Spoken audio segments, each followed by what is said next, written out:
this has been the best rivalry here in Boston. They've had some excellent games. I mean, some of the really close and tight-fought games were between these two teams. Final fly. James with the block. Tanasia Drayton gets the basket and one. Nice step through that time to avoid the defense. Jordan Galloway somehow got that one to go. The new Mission Titans are the Division II state champions.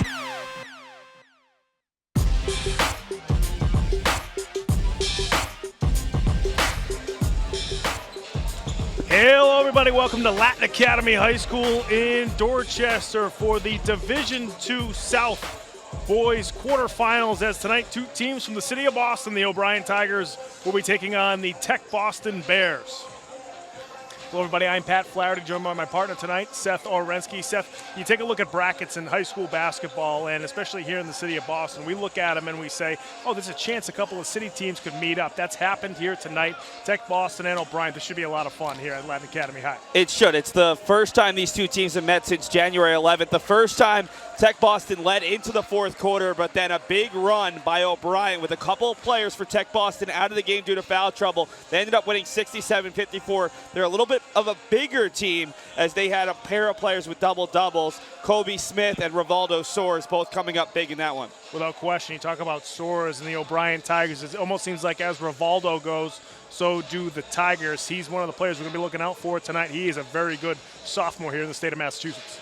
We have two of the best players in the entire city. Walter Duhalens on the other side. Rivaldo can just do so many things, and he's just a sophomore. He's going to be the tallest player on the floor, but he has probably the most handles and one of the best jump shots as well. He's a guy who can play 1 through 5, so athletic. He's a guy you don't want to see above the rim if you're TechBoston, and he plays with a lot of poise. Certainly a player with a bright future going forward for OBryant. Yeah, definitely a guy we're going to look out for tonight. He'll be doing a little bit of everything for the Tigers here this evening. Meanwhile, on the other side for TechBoston, the guy that you mentioned, Walter Duhalens, he's our spotlight player tonight. Not a big, huge player, but he plays big. Very athletic center for TechBoston. Well, he's the heart and soul of this TechBoston team. He plays the 5 because they don't have a ton of size, but this is a team that presses, and he's got a lot of length. He's very good handling the ball, and he's very aggressive taking the ball to the basket, finishes well against bigger competition. We saw that in the city championship against Brighton, and he's a guy who was injured midway through the year. TechBoston struggled a bit without him. He came back, and they went on a roll. They played a lot of tough competition recently, and he's been their leading player in each of those games. That's right, Walter. Very good during the city playoffs. He had 18.5 points in both the semifinals and in the city championship. And then in their first round game against Sandwich, 22 points, 13 boards. So he's getting it done scoring and on the glass. So nothing new for Walter Duhalens, but a very good player for TechBoston. Now for more on this game here at Latin Academy High in the second round of the MIAA State Tournament, we're going to go to our sideline reporter, Channing Curtis. Channing, what do you have for us? Thanks, guys. Now, it's a huge game here tonight, but it's an even bigger day for OBryant head coach Drew Brock, as it's his son's 5th birthday. Now, Tigers fans are already aware of his other son, DeSante. That 8th grade phenom is the one who scored 14 points and had 5 assists in that first round game against Hingham. Now, Coach Brock told me before the game, he told his guys to let him take on all the pressure. You guys just go out there and play your game. Now, on the other side of the ball, Coach Johnny Williams told his team that he's just going to let them do what they do. He's very confident in his team, and he said his game plan is not going to change for tonight. Back to you guys. Thanks very much, Channing. And talking to Coach Brock a couple of days ago in anticipation for the game, he said, I'm probably not going to sleep a wink the night before, but he said, as long as I'm the nervous one and the players aren't the nervous ones, then we should be good for that game against TechBoston. And I think he's looking forward to that here tonight. Usually the Tigers are the calm ones during these type of games. Well, this is going to be really interesting because you have DeSante Bowen, just an 8th grader, as the lead point guard for this OBryant team. But on the other side, Shamar Browner, he's just a 9th grader for TechBoston. Right. Today he'll come off the bench, but he's the guy who's really the second leading scorer on this TechBoston team. Which young underclassman is going to handle the pressure better? Both teams have a lot of ball handlers, so it's not just going to be on those guys, but those guys are going to have the primary role, and who's going to handle that a little bit better? TechBoston's the higher seed, but I think everybody coming into this one sees OBryant as the slight favorite just because of their resume the past 2 years. We know both teams like to force turnovers defensively, so those point guards are going to be huge throughout the entire ball game. We're going to head to break, folks. When we come back, we'll have the opening tap here from Latin Academy High in Dorchester right after these words. Don't go away.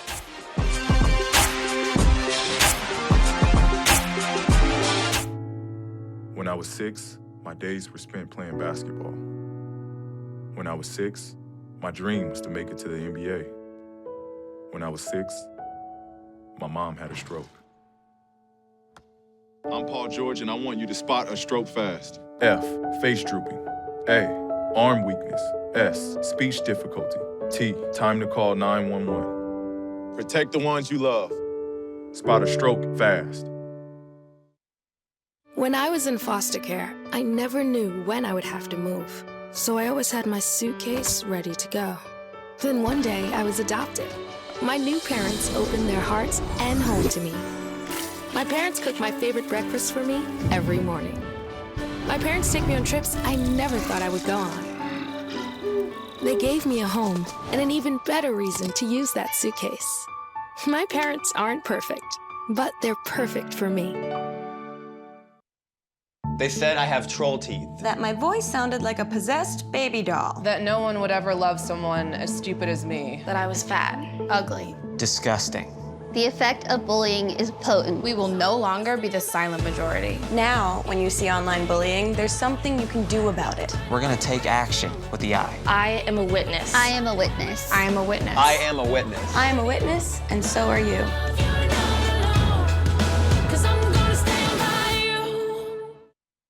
It's a beautiful day out here. Sunny today with light breezes, giving way to clouds in the afternoon. We could see some light precipitation to moderate precipitation later on, followed by powerful storm-like conditions. 90 miles per hour winds are expected. Authorities are asking everyone, stay indoors. Come on, that's it. Let's go.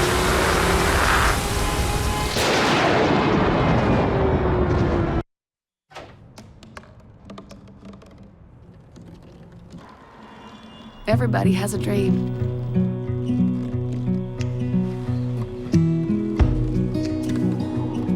Mine was to see the ocean. And with a little help, I made it.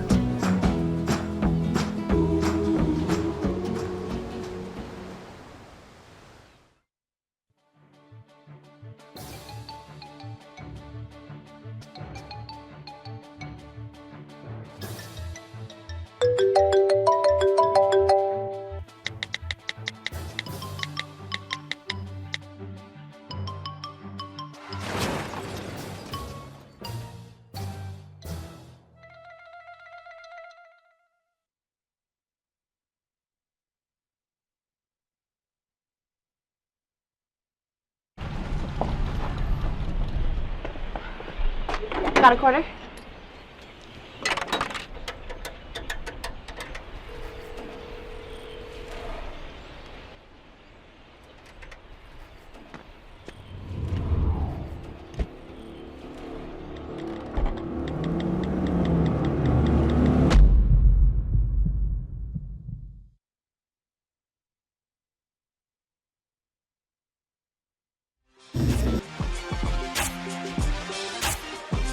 Welcome back to Latin Academy High School in Dorchester for the boys South Division II quarterfinals. We got the TechBoston Bears hosting the OBryant Tigers. Starters for tonight. First up for the OBryant Tigers, it's Bowen, Ebanks, Exelholm, Smith, and Soares. Meanwhile, for the TechBoston Bears, it's Pierre, Browder, Moore, Blake, and Duhollins.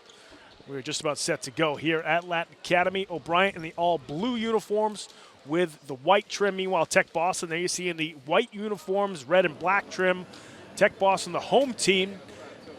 TechBoston Academy, they got a gym. We've shot there. It's a tiny, tiny, this little shoebox type of gym, so that's why they have their home game here at Latin Academy. So this is technically a home game for TechBoston as they are the 4 seed.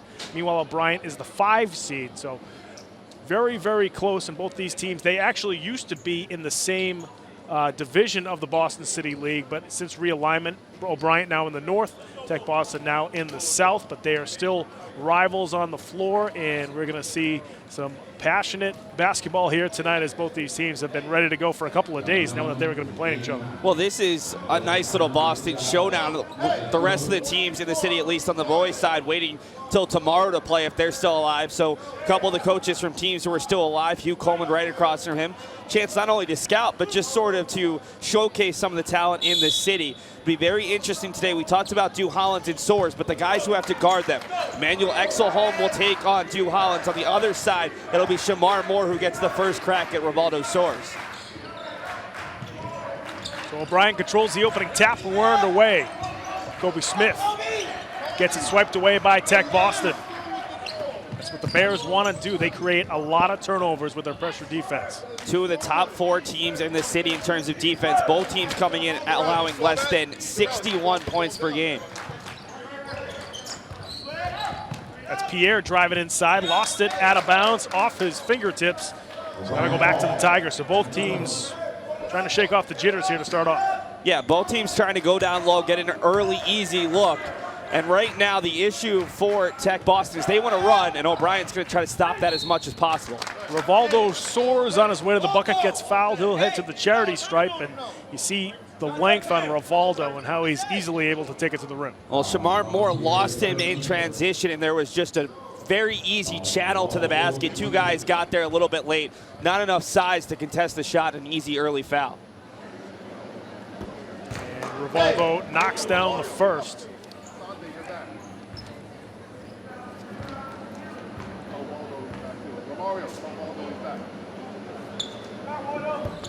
That's the second free throw, so OBryant on the board first on top, 2-0 after the 2 free throws from sophomore Rivaldo Soares. You see Dew Hollins going back down the other end, couldn't squeeze it home. Good defense inside by Kobe Smith. Really nice. That was actually Soares who was down low, contesting the shot, but hand straight up, avoiding an early foul. Tycliffe Blake with the steal. And getting fouled is Corvani Whitehall, so he'll head to the charity stripe. Corvani, a late addition to the starting lineup for TechBoston. He could knock down the 3, but right there, you see him getting out on the break.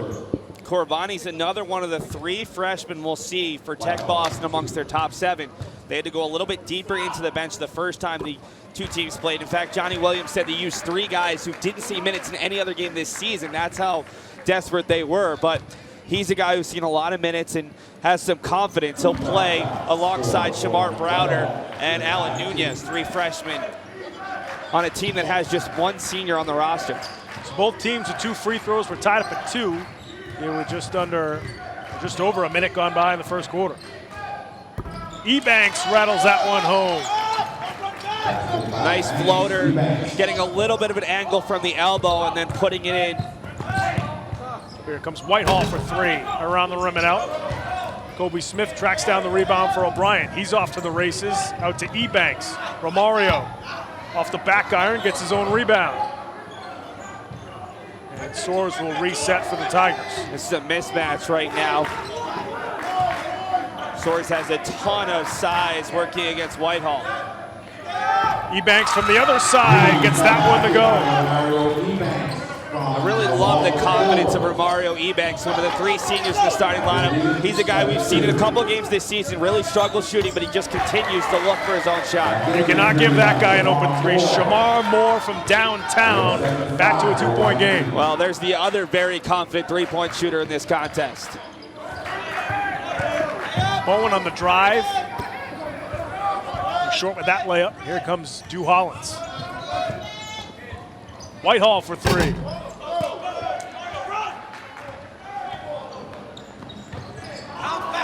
That one gets poked away. Now it's Dew Hollins out on the break. Misses the dunk. Walter. I know the motivation there. Throw down a dunk, get your team some energy, but just need the easy 2 points. That would have been their first 2 fast break points of the day. I think Coach Williams would have rather had the tie score than a nice dunk, but Walter took off from up the dotted line, too. He probably could have gotten a little closer. Ebanks over the shoulder to Soares. Yeah, that's the problem. Both of these teams switch 1 through 5, but on most of these switches, OBryant's going to have the size advantage. 4 of their 5 starters are very big versus TechBoston really only has 3 guys who stand at about 6 foot or taller. Whitehall again for 3. That one off the back rim. Blake with the tap out. Or excuse me, that was Pierre for 3. Whitehall chases down the loose ball. Now it's Moore working against Exelholm. He banks that jumper home.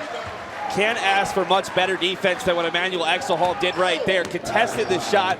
Moore threw up an awkward one-footed jumper and still able to knock it down with a little bit of help from the bank. Back to a 2-point ball game, 4:20 left to go here in the first quarter. Bowen again gets poked away from behind. Here comes Stu Hollins. I think he's going to try to just lay this one in, and he does. Good pressure getting back there from Exelholm. But yes, Stu Hollins is going to learn from the mistake, and this is a pretty even pace. I don't think either coach would be upset with it. TechBoston getting some steals, a little bit of transition, but not constant. Exelholm well short on the jumper from the elbow, and that'll go back to TechBoston. Substitution for the Tigers coming in is Sana Dahaba. And as Romario Ebanks heads to the bench. Dahaba's immediately going to step onto the floor, and looks like he's actually going to guard the point guard here, Javon Pierre, but he's another guy who's going to get looks against Shamar Moore. Good defense from Soares. Tap in no good from Blake. Walter Duhollins with the rebound. And Duhollins, a lot of contact. They're letting these guys play. Here comes Soares. Rivaldo knocks down the jumper. He's got 6 points to lead all scorers, and OBryant's back up by 2. The more this referee crew lets these guys play, the better for TechBoston because of their shorter roster and because they're a little bit more liable to reach in trying to get those steals. Pierre trying to lay it down for Blake, but it's poked away that time by Calvin Joku. Javon has such good ability to get down low, but he's not looking for his own shot. That's another instance where his teammate wasn't quite ready for the pass. Take that shot. If you don't hit it, then from the weak side rebound, you're probably going to get the rebound anyways because both defenders were drawn towards it. Shamar Moore, no good on the jumper, and Joku with the rebound. Soares lost it off the 360, but it'll stay with the Tigers. Rivaldo has moves that I can't even quite understand how he's doing it. Able to make that 360 and still had a chance if not for it being blocked from behind. Rivaldo Soares is going to be a real issue for this TechBoston team all night long. Bowen unable to hit that jumper. Good job by Dahaba chasing after the loose ball. That's going to be a foul on Tycliffe Blake.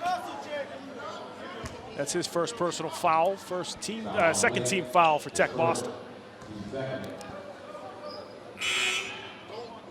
OBryant already with 7 different players who have corralled at least 1 rebound.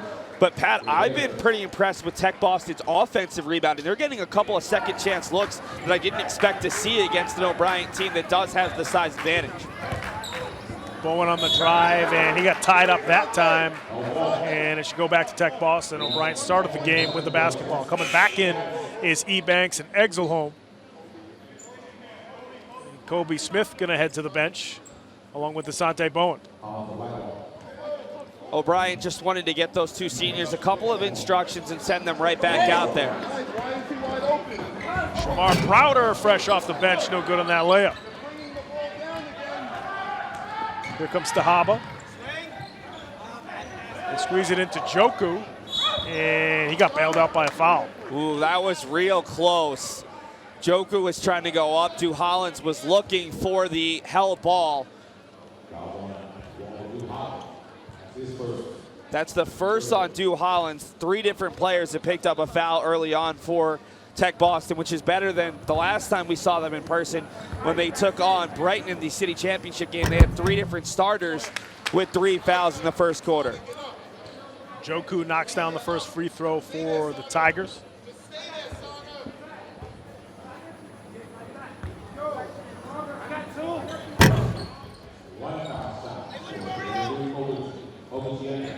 folks, I apologize. There's been a correction to the roster. Shinadu Ojuchente is number 10, so Shinadu 1 out of 2 from the free throw line. Shinadu had a really nice game the other day, 13 points in their win over Hingham. Tycliffe Blake hitting the floater inside the paint. 1 point ball game, just under 2 minutes left to go in the first quarter. Almost another steal for Tech Boston. They just get their hands on so many basketballs. Well, I love reading warm-up shirts because every different group at this point has a different quote, and Tech Boston's has never stopped. They just do not stop trying to come away with the steals. Some coaches don't like that. That leaves you out of position and you have to scramble with the help defense. But this Tech Boston team loves the fact that they're just going to keep working on defense all the time. Meanwhile, the 8th grader, Desante Bowen, gets straight to the goal. 3-point lead now for OBryant. They almost cause a turnover, and they do. Bowen comes away with the steal. Almost throws that away. Now it's Exelholm.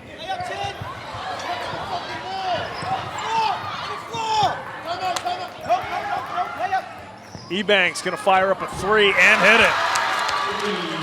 It was a rugby scrum for a little while, but Ebanks was able to benefit. Now it's Stu Hollins going right at Soares. How did he get that one to go? Yeah, that's a huge basket, down by 6. Tech Boston wants to keep this game within 1 or 2 possessions the entire way. Just trying to put the pressure on an OBryant team that really, with 3 seniors in the starting lineup, they're gonna feel the pressure a little bit more today, knowing this could be their last game. Soares baseline jumper around the rim and out. Under a minute to go here in the first quarter. OBryant 17, Tech Boston 13. To Hollins off the crossover. Can't squeeze that one home. Fighting for the rebound against 3 Tigers, and it's poked away by Tech Boston. Browder hits the floater. Really nice job by Shamar. So much focus on OBryant defensively is going to be on Stu Hollins. The other guys have to step up and take the lanes to the basket when they're available, just like Browder did right there. Shot clock is off, so OBryant will go for the last shot. Bowen.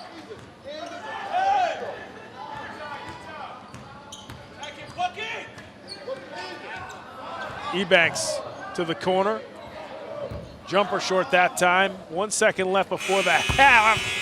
And after 1 quarter, here at Latin Academy High School in Dorchester, it's the OBryant Tigers 17, the Tech Boston Bears 15. This has been a good one so far, folks. Make sure you stay with us. We'll be right back.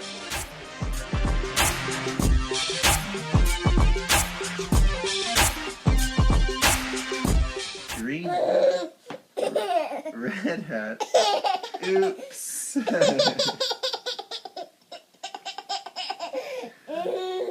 Red shirt, blue shirt, yellow shirt, oops. Yellow pants, red pants, green pants, oops.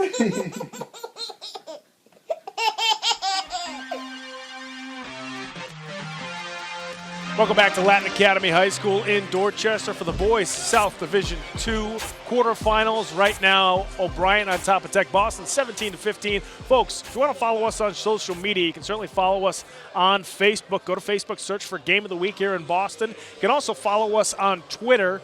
That's at Boston City TV. If you want to tweet at us, use the hashtag BostonGOW. Very up and down first quarter, as we expected between these two teams. 2-point ball game right now, and both teams creating some turnovers and committing some turnovers there in the first quarter set. Yeah, a lot to like for both coaches. I don't think either team was able to dictate the exact kind of game that they wanted to have. Tech Boston hasn't been able to force a lot of turnovers in the backcourt, but they have been able to get some fast break points on turnovers at the 3-point line, and OBryant is using their size effectively. Bowen top of the key. Shot might have been deflected. Soares there for the putback. He's a one-man wrecking crew. Shamar Moore back down the other end. The up and down pace continues here at the start of the second.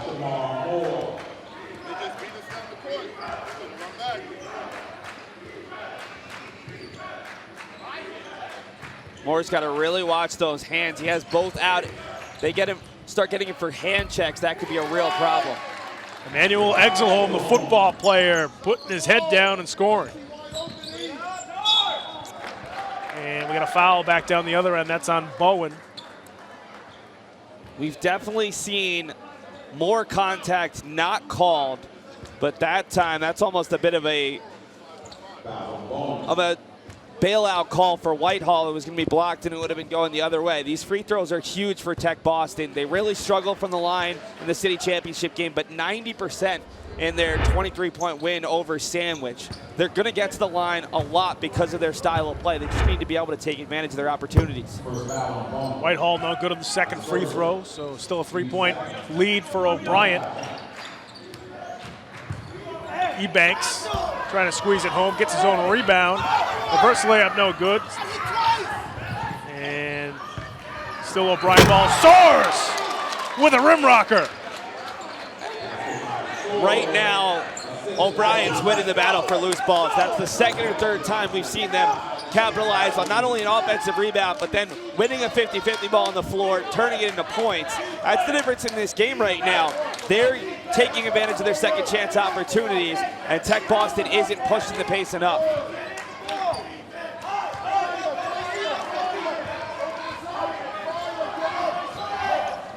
Tycliffe Blake launching a three. That goes off the back iron.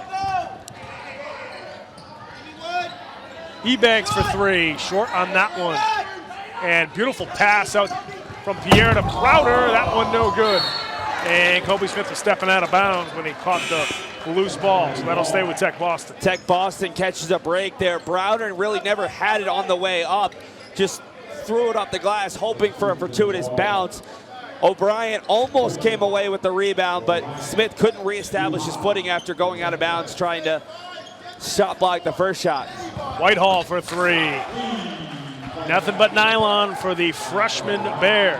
Corbani's not a guy I'm as used to seeing step up offensively, but he's had a real big game. I believe they just called Pierre for the personal foul. That's the fourth team foul on Tech Boston. Yeah, Johnny Williams really not happy with that call. Right next to the referee, voiced his displeasure. He was hoping that the player had stepped out of bounds first, but that's the kind of pressure that you're going to see from this Tech Boston team. You're going to rack up fouls because of it, but you're hoping that you can force those turnovers and get out in transition just like they did in that last possession where they got the points.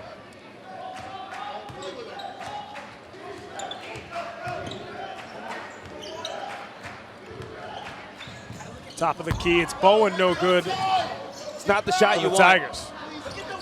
DeSante needs to focus on his job as a distributor. Shamar Moore from way downtown is unable to hit it. Chenna Obokwe in there, and now it Soars again.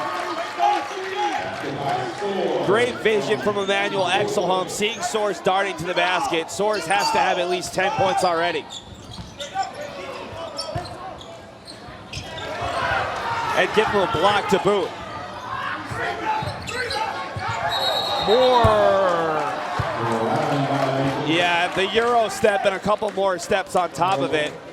Tech Boston is hanging around right now, but their offense just is not working the way they want because they're not getting out in transition. OBryant's doing a nice job of keeping this a half-court game.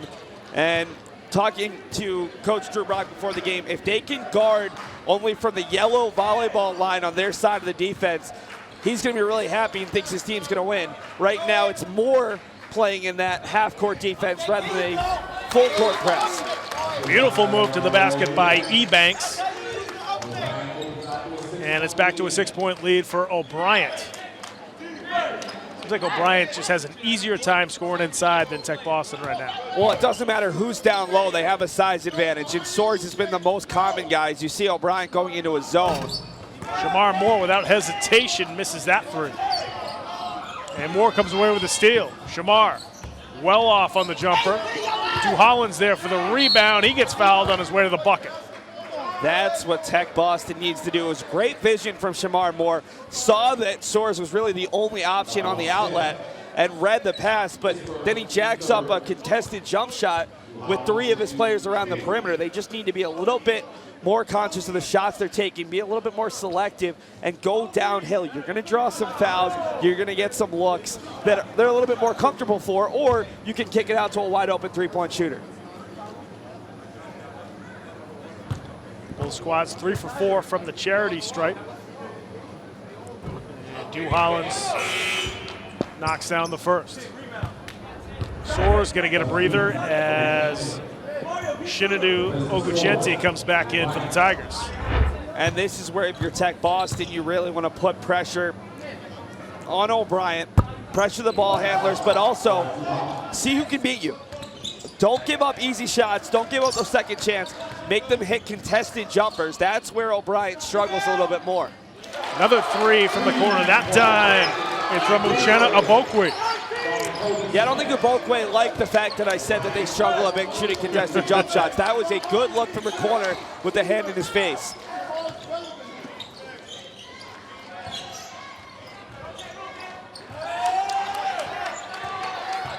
Eight-point lead for the Tigers. Tech Boston needs a bucket. That one off the back iron, no good. Kobe Smith with the rebound. Here comes Bowen straight to the bucket. Does not get the basket, but he will head to the free throw line. Pat, first principle of transition defense, stop the ball. No one picked up Desante Bowen until he was already 4 feet away from the basket. That's too easy. The point guard taking advantage and nearly had the three-point play.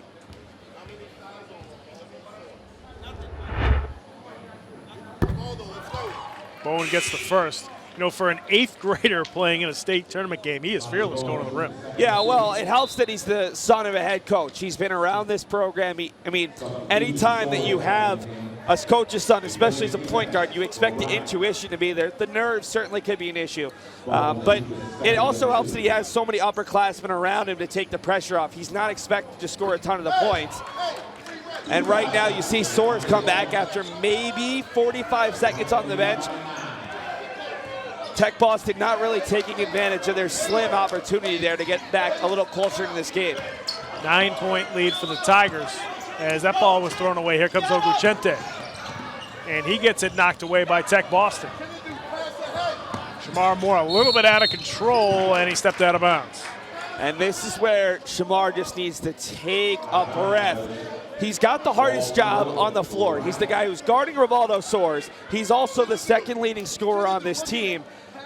And right there, he was trying to make a bit of a nicer play than he needed to. You don't need that behind-the-back dribble. Look up, find a player in front. They had numbers in the front court. Soares to Smith in the corner. Kobe rattles home the trifecta. And Tigers up by 12. And that's the issue. When you go for the steal that far away from the basket, it becomes a 2-on-1. The help defense immediately goes towards Soares. Wide open Smith in the corner. Another wide open three for this OBryant team. And another turnover for Tech Boston.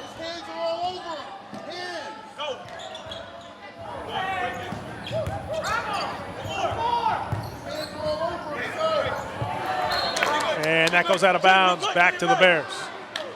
That's lucky for Tech Boston. They've really been hurting, and OBryant's moving the ball quickly enough right now that they're a little bit slow in getting the help defense. This is a huge possession. Tech Boston needs a basket. Step in two for Whitehall, no good. And the rebound comes down to Boku. 18-7 right now. Run for this OBryant team as they're out to their largest lead of the game at 13.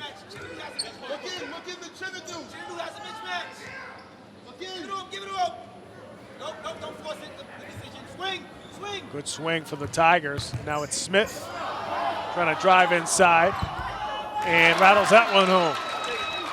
They are really letting a lot go right now. That was a lot of contact before Smith even got the shot up. They'll take the 2 points, but OBryant wondering where the foul was. Faison Jones now in for Tech Boston. As AC Moore back to Dew Hollins, and he got fouled on his way to the rim.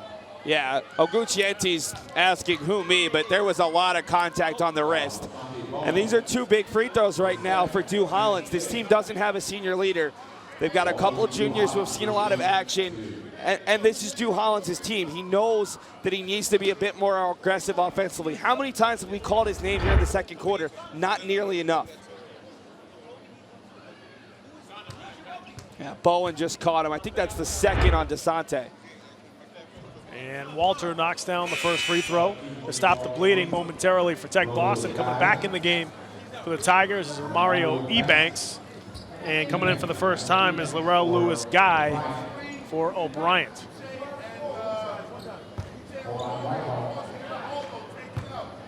Walter Duhallens right now with 6 points for TechBoston. Just 2 made field goals. On the other side, Rivaldo Soares probably has 4 or 5 made field goals and has gotten to the free throw line. It's not a 1-versus-1 battle, but it's certainly a battle that they need to keep close. Knocking down the 3 once again is Romario Ebanks. OBryant's doing exactly what they need to do.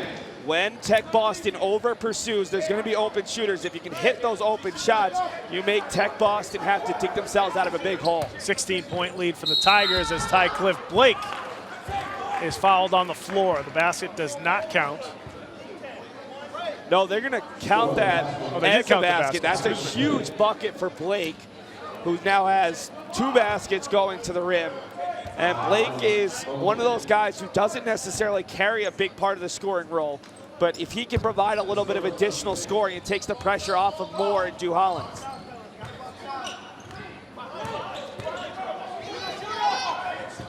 Shamar Moore, corner 3, nothing but nylon. Boy, do they need that. Moore, a guy who plays with confidence. If he sees one go down, he might get a few more. That's a 5-point possession for TechBoston. Under a minute to go here in the second quarter. Ebanks answers. Romario lighting it up from downtown. Anything you can do, I can do better. Whitehall. And Corbani's gone cold. Off the crossover. Lefty layup is good for Oguchente. Well, I don't know where Chinadu was during the regular season because he wasn't a big-time scorer, but that was a big-time play by Oguchente. This time it's a Boakwe out on the break, and he gets fouled. Every time TechBoston goes on a mini run, OBryant answers. OBryant has to have hit at least 6, maybe 7 threes here in this first half. TechBoston not necessarily a jump shooting team, so that puts a ton of pressure on them. And it's not one guy. We've seen so many different guys knock down open threes, get to the basket using their size. This OBryant team is very hungry, and they recognize that we need to really knock this team down because the first time they let them stay in the game a little bit, and they were down 1 heading into the fourth quarter. TechBoston's not an easy out despite how OBryant has played and the scoreboard reads right now. You saw that nice move from Oguchente. As Boakwe gets that one to go. Coach Brock talked about how most of the season it's been the starters picking up the scoring load for this team. They scored the majority of points, but in their opening round game against Hingham, it was Oguchente and some of the bench players that were able to come in and provide some really good minutes. You're seeing that again tonight, along with the scoring from the starters. Emmanuel Exelho with a finger roll. 20-point lead for the Tigers. And that's going to do it for the first half here at Latin Academy. OBryant really opening up the ball game on top of the TechBoston Bears, 49-29. And boy, after that first quarter, it was a tight one, just a 2-point ball game. But in that second quarter, OBryant really went to work, and they stretched this lead out.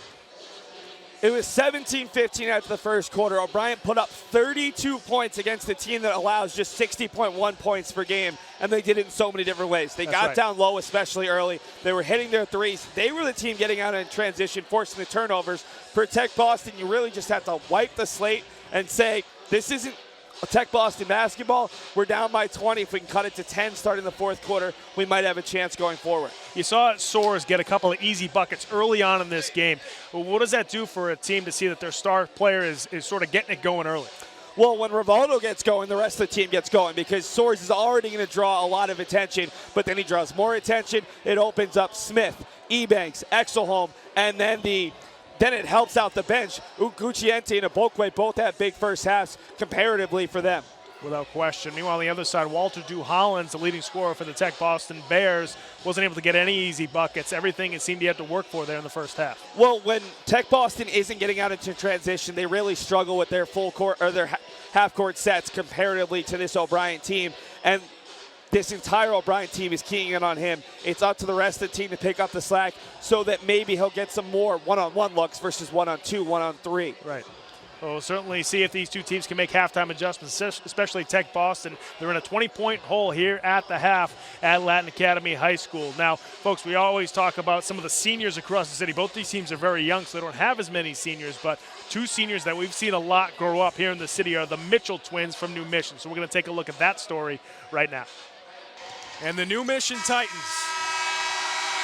are the Division II state champions. What a run for the Titans here this season. For almost a decade, the New Mission Titans have been one of the most dominant high school basketball programs in Massachusetts. They've captured 4 state titles in 7 seasons, using a powerful and aggressive style of play, thanks to the sheer size and strength of their players. New Mission was at a point where we were still very new to the city. And folks didn't really necessarily, they ain't embrace that. We had a style of play that was just sort of like rough, tough. We had these big brutes in the paint. But over the last couple of years, that sentiment for the Titans has changed, thanks in large part to the arrival of the Mitchell twins, Charles and Charlie. When these two guys came along, they just made us more likable. Now here comes these kids who just can't stop smiling and won't shut up. But don't let the Mitchell's infectious personalities fool you. As soon as Charles and Charlie step on the basketball court, their aura changes from basketball darlings to hardwood pests. You know, here comes Charles and Charlie. So everyone knows what's going to happen. There's going to be turnovers on the other team. There's going to be a lot of noise. We both yell a lot, like talk. We love to talk, yell, run, like just push the pace, cause havoc on the court. That's what we just have. It's our mentality. Charles and Charlie's success in the court is fueled by their tireless work ethic, which they've learned from their mom, Paula. I work nights, 6 at night till 6 in the morning. So they watch me struggle to go, and I go every day. I don't miss a day. So they see if my mother can do it and she can do it and raise us, with this struggle, we can do it too. Paula is also the one who sparked her son's interest in the game of basketball, even though she had to sacrifice her landscaping in the process. I had them play black basketball as little kids in the yard, and we played on that little miniature little play thing. Last year I had to throw away the basketball hoop in the yard just so they could stop practicing tearing up my sides on my wall. But where their mother has influenced her twin sons the most is in the classroom, where the Mitchells have consistently made the honor roll. We all both honor roll students. We've been having that since, I don't know, like our whole life we had honor roll. My mom got us into that mentality, go to school every day, never miss a day. Yeah, she's been on it since day one. They have to do school. You have to go to school. Some kids don't like school, but Charles and Charlie, as they were growing up, oh, they become to love school. I don't even have to wake my kids up. They get up every morning and go to school on their own. There's no turning over. When I come in the house, they're already gone. Despite their shared success, there are differences between Charles and Charlie, both on and off the court. The differences on the court is that Charles really wants to score, and Charles is going to get his points. Charles is the kind of kid that will hunt his shot down. Charlie wants to facilitate, make sure everybody's happy. He takes care of himself with a jump shot here and there. I'm more like the quiet one. People say he's more like the excited, like he's always around people. I just be to myself sometimes, and I just do like my own thing. He on the other hand, he's like the talking one. He makes sure everybody's together. But no matter how different they act or play the game that they love, it can still be difficult to distinguish between the two, especially considering they share a similar name. My dad, actually, his name is Charles Mitchell, so he's a senior, I'm a junior, and he wanted both of us to have his name, and my mom was cool with that. Their dad's name is Charles, so I had to name both of them after him, and I couldn't spell the same name, so I put them differently, Charles and Charlie. When we work, I'll go in the back and he'll come out, and then the person I was helping would be like, you change clothes? Like, where's my sneakers? All the time, and then when I come back out, then they'd be like shocked, like, you got a twin brother? I would sub one out, and I didn't know which one. Go get your brother. And the brother's like, hey, you just put me in. It's not, I'm Charles, I'm Charlie. What also makes it difficult is that Charles and Charlie are always together, creating a special bond that helps the twins when they're together on the basketball court. We practice together, we always together, so on the court, it's like we know where we at. So like when I'm on a fast break, I'll be like, Charlie, I'm in the corner. And he'll be like, my brother's in the corner, so pass it to me. When I'm with my brother, I feel like me and him, it's like we could do everything together. the twins continue to be double trouble for opposing backcourts and double the stress for their mom watching in the stands. Me and my brother would fall all the time, you know, like anything. It could be like I'm trying to dive for the ball. She would be in the crowd. She'd be like all the time. She would just, oh my, I just look at her like, I just happen to look at her when I'm getting up. She'd be like, I'm on edge of the seat when I'm watching the game. It's like, oh, please just do what you got to do. Don't get hurt. Entering their senior season, the Mitchell twins are the unquestioned leaders of New Mission and will look to add more hardware to an already crowded trophy case. But even if 2017 doesn't result in another state title for the Titans, Charles and Charlie will still leave a lasting legacy that extends well beyond the New Mission basketball court. All of my former players, they always say, hey, we were the best, until they come see Charles and Charlie play. It really just comes from their level of communication with and how they treat people. They treat people, their mom has just done a tremendous job because they treat people, they treat everybody like their best friends. And this being my last year coaching at New Mission, you know, honestly, I was going to stop coaching at New Mission at the end of last year. And I just looked at those two guys and I was like, if I'm stepping down, I want to step down with the two highest character kids that ever walked through the doors of this program. There you have it, Charles and Charlie Mitchell. They've been a lot of fun to watch over the past 4 seasons, and we actually saw them back in BNBL just before they got into high school. So it's been a lot of fun watching those guys, and certainly Coach McCarthy, if you're going to extend your coaching career another year because of two guys, they got to be special. Well, Charlie and Charles play a unique form of basketball, but I think it's more special of what they do off the court than what they do on the court. They're such special human beings, so we're going to have a great career no matter what happens post-basketball. And it certainly should be a lot of fun. And they said when we were interviewing them, they don't know what they're going to do next, but they know they're going to be together when they do it. So that's all you need to know. If you're a college basketball coach, you want to check out those two guys for your basketball program. The head coach of the OBryant Tigers is with our sideline reporter, Channing Curtis. So, Channing, take it away. And when the buzzer sounds, I don't care. Hey, guys, thanks so much. I'm joined now by OBryant head coach, Coach Brock. Now, amazing first half for you guys. What do you tell your team to keep them calm, cool, and collected going into the second half? You know, I told them at halftime, I said, you know, as far as I'm concerned, the score is 0-0.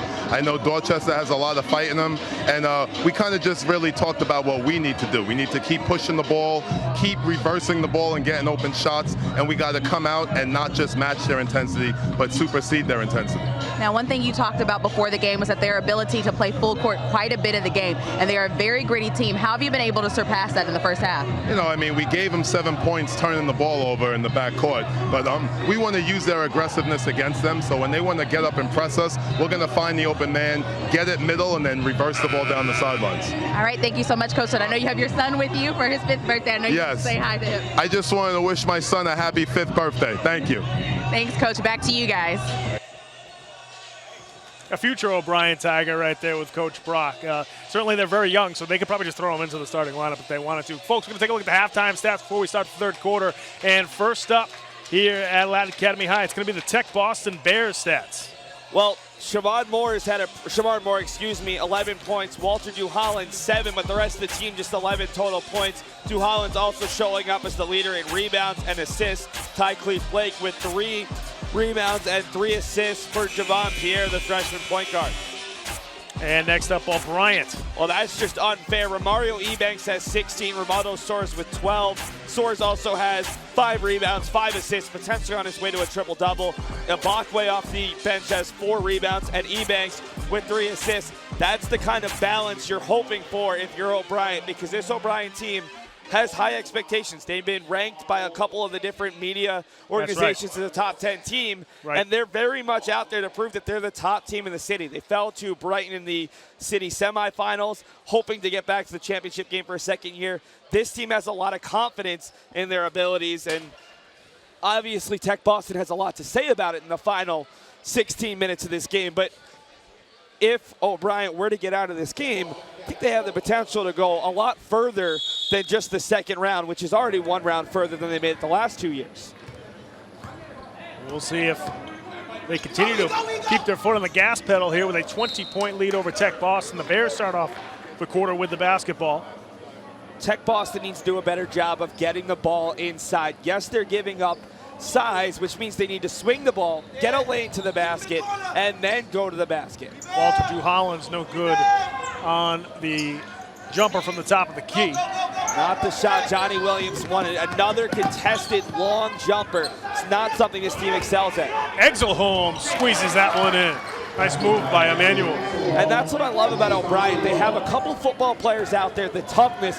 Exelholm was actually giving up size to Duhallens, but still able to get around him in a nice finish.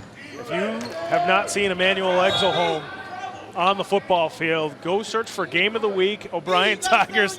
Check out some football games from the OBryant Tigers season back in 2016, this past fall. Emmanuel was probably the best player in the city as a slash player, running back, receiver, just a really good football player out there, and certainly spilling over to the basketball court. Well, when you play multiple sports, it really helps you.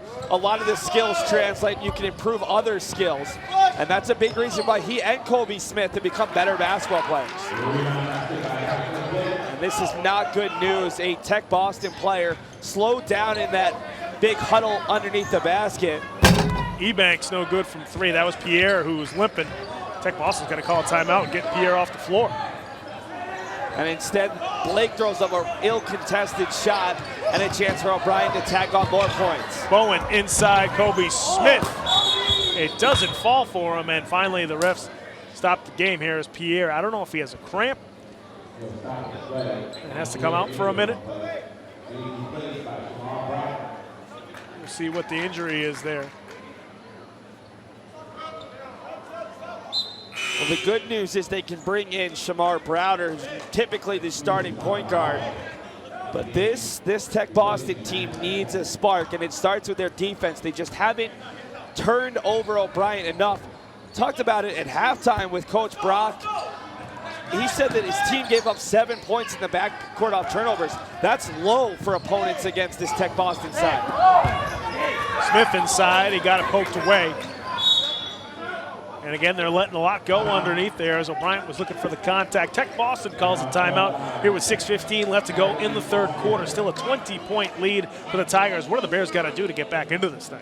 Well, it starts with forcing turnovers, but to force turnovers, they need to make shots. And it's odd that you have to turn it around. They haven't gotten into their full court press nearly enough. They need stops, and to get stops, you score. You get into your full court press, you put pressure, you speed up OBryant. Maybe OBryant goes into a little bit of a lull offensively. And the other thing is you can't keep giving up these contested threes. 3 points is obviously more than two. And in that first half, especially in the second quarter, OBryant was getting open looks from the corners. They were getting those high percentage 3-point looks instead of looking to go down low. They were attacking on a couple threes in a row. All of a sudden, a 2-point lead became an 11-point lead, became a 20-point deficit. And that's the issue for this TechBoston team. They're not producing enough offensively to help their defense. And then on defense, they're trying to do too much, too far away from the basket. They're giving up those looks that OBryant thus far has been knocking down at a pretty high percentage. TechBoston came into this game saying that they're not going to really change the game plan. They like to go up and down. They like to force turnovers. That creates offensive transition opportunities. But right now, if you're TechBoston, do you try to slow it down a little bit offensively? They've always been sort of that high-octane offense. But, you know, against this OBryant team, do you have to kind of take it one possession at a time? I don't know if you slow it down offensively, but I think that you need to be wiser with the plays you're making. They cannot take contested jump shots. They need to swing the basketball corner to corner, find the players on the wing, and not take. We've got another timeout from TechBoston, literally 7 or 8 seconds after the first one, trying to hold on to the ball. Every possession counts here with 14 minutes left in their season.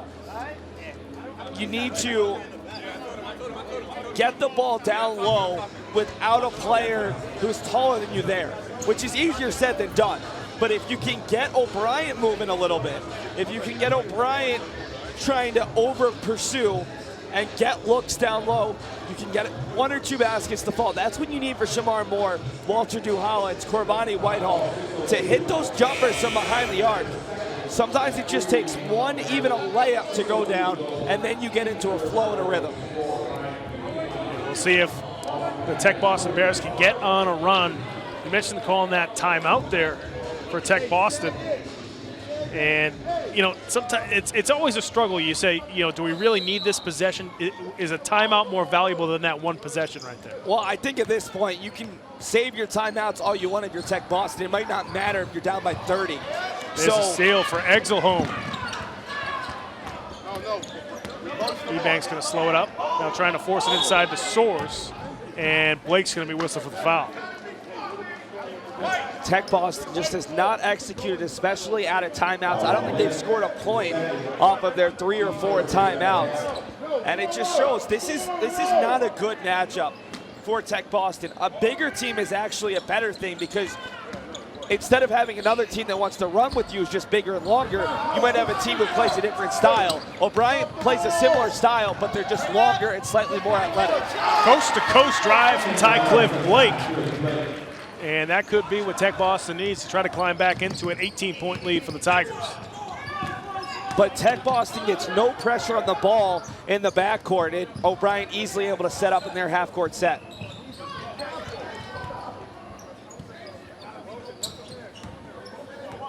Drew Brock has been upset with the amount of physicality allowed in this game all night long. It might not help his team going forward, because they might expect to be able to do the same thing that we've seen today, but it is interesting. They're taking their hacks, they're taking the physicality. They face a bigger team that tries to push them around. They might not back down. Emmanuel Exelholm with another offensive rebound, really working hard down low. He's now back at the free throw line for the Tigers, shooting 2. Where they've been extremely confident today. I believe they were 6 for their first 7, and that's huge for an OBryant team. You got to hit your free throws if you have any aspirations of going to the Garden and further. Exelholm misses the first.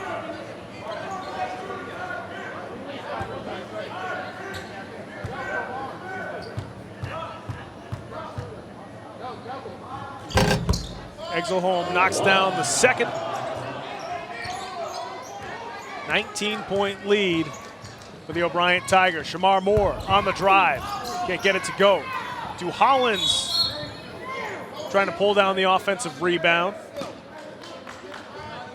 And that's the right decision there by Shamar Moore. Go downhill, get a look, unable to hit it, but Du Hollins grabs the rebound, gets the foul on Kobe Smith. We'll see if Tech Boston can execute an out-of-bounds play here. Could desperately use a 3, although they don't have a ton of three-point shooters. The foul's on Kobe Smith, his second personal foul. Moore gets his pocket picked, and Bowen's going to run the break. And Bowen scores the layup. I think if you didn't know the ages of these guys and asked who was the 8th grader out there, Desante Bowen would be like the 10th or 11th guy picked the way he's playing. Source out to Exelholm. Emmanuel no good. And Source gets fouled. He'll head to the charity stripe. It just shows OBryant is just using their superior size, their length.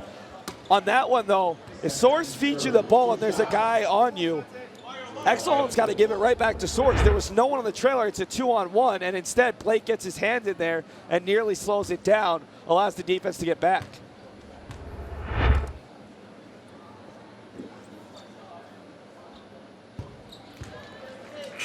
Source knocks down the first free throw.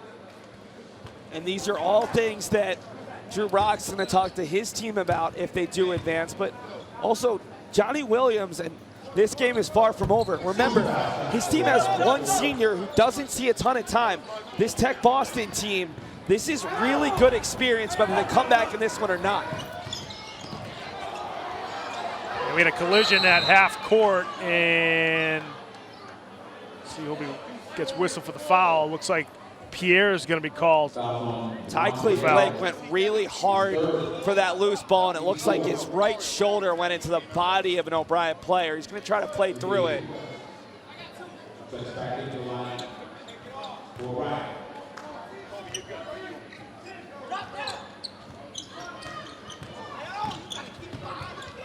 Bowen trying to get it inside. That gets knocked out of bounds. It'll stay with the Tigers here midway through the third quarter. Ebank's just about to get back in for the Tigers as Bowen heads to the bench. Yeah, they're going to try to keep, if Desante Bowen's on the bench, they're going to try to keep Ebanks and Exelholm in there as the two lead point guards outside of Soares. They always want to have 2, if not 3 point guards out there, guys who can handle the ball effectively to try to slow down the pressure from TechBoston. Tycliffe Blake whistled. They're going to call the steps. It's another aggressive take from Tycliffe, but the help defense got there in time where he had to pick up the basketball to go through, and he's whistled for it. 23-point lead for OBryant. Almost a turnover that time as Ebanks comes away with it. In the back court. Inside, and getting fouled on his way to the rim was Ibokwe, and Tycliffe Blake fell awkwardly to the floor. Tycliffe can get beat up here in the third quarter. I think he just got a knee to the chest there. He's showing his strength and ability to take some pain, but that's another 50-50 ball that OBryant won going to the floor, but that time I think the referees gypped TechBoston. Ebanks is the guy who pushed the ball into the backcourt, and yet no backcourt call.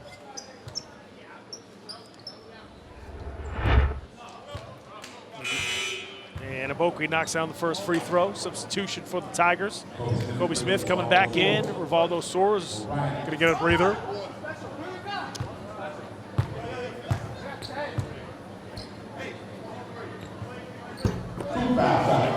Two for 2 from the line is Ibokwe. It's a 25-point game after it was just a 2-point game after the first quarter. Bryant currently 12 of 14 from the free throw line. Inside, getting the basket, and the foul was Carvani Whitehall. And that's what TechBoston thrives on. Getting turnovers in the backcourt, able to get the 2 points. Is it enough? No. Is it a potential spark to get them going? Possibly, as they look just to put together a string of made baskets and defensive stops. They haven't been able to do that at any point in this game. Free throw no good from Whitehall. Currently, OBryant has outscored TechBoston 41-20 since the first quarter. Well, there's the first stop that they needed, a missed 3, and it was a nice job by Dew Hollins to smack the rebound off of an OBryant player and out of bounds. Blake on the drive. And Tycliffe will get 2 free throws. I really like Tycliffe. He's a guy who's a little bit undersized, but he has to play as a big on this team, especially since Dew Hollins normally it's going to take the best player, which means he might have to be pulled away from underneath the basket. He's pretty aggressive, a decent rebounder, and he's very good off the dribble for a guy who plays as a big.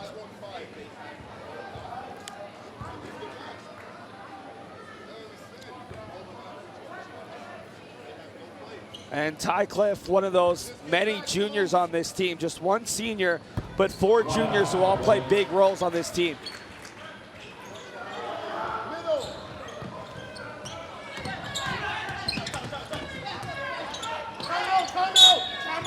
And Tigers take a timeout here with 3 minutes left to go in the third quarter.